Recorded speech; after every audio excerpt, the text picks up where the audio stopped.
Hello ladies and gentlemen, Tommy here with an update on my Grand Review challenge of the Grand Tournament. My prayers have been heard. Liquid Hearth finally started releasing power rankings again, which allows to fully evaluate the standings on your submissions about how you rated all the TGT cards or how you predicted which card would be played in the competitive meta and which card wouldn't make the cut. So far, Tempo Storm released 5 meta snapshots for the weeks 1 till 5, and Liquid Hearth released 2 for the weeks 3 till 4. As for the last ranking, you will receive the link to the Excel sheet in the description, which contains all the data and all the formulas, and you can see your personal ranking there.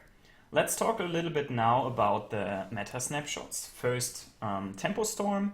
Tempo Storm lists a lot of decks, and for instance, it's making a separation between mid-range druid and token druid.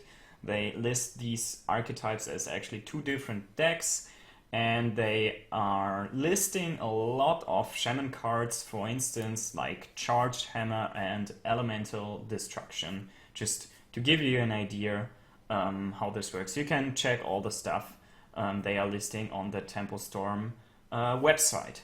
Liquid Hearth, on the other hand, lists roughly always 20 decks, sometimes 21 or 22, and they have, for instance, no separation of the mid-range druid and the token druid.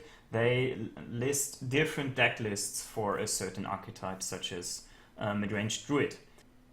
And they listed less shaman cards because they included overall less shaman decks.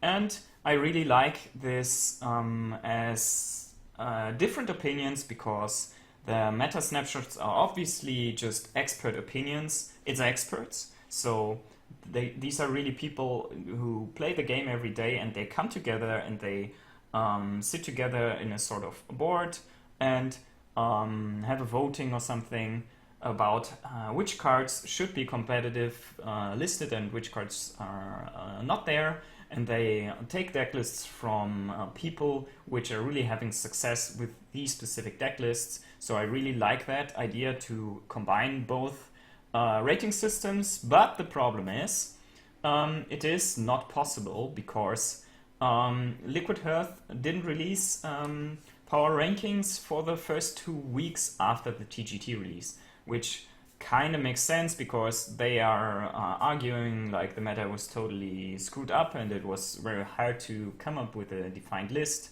I guess. And so, but this is really awkward for me because I am organizing this challenge and I have to change the rules after you submitted your predictions. And this is really something I'm not happy about, but I kind of have to come up with something here in order to fully evaluate the challenge, in order to find a winner bring this to an end. So what I will do now is I will take the Liquid Hearth power ranking from week 3 and copy it to the weeks 1 and 2, and then based on this we can have a combined evaluation of the meta. And in case the weeks 5 and 6 from Liquid Hearth will also be missing, I will copy the week 4 again. This puts a lot emphasis right now on week 3, but on the other hand, if I would not make a combined list, if I would just take the Tempo Storm data, then it would put a lot of emphasis on just the Tempo Storm evaluation. So yeah, so I had to make a decision here, and I kind of like to look at both sides and combine them.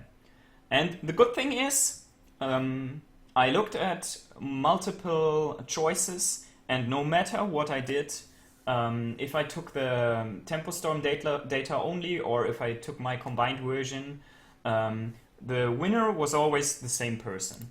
Here is the complete ranking after week 4. A guy named Luca is taking the first place. with 250 points.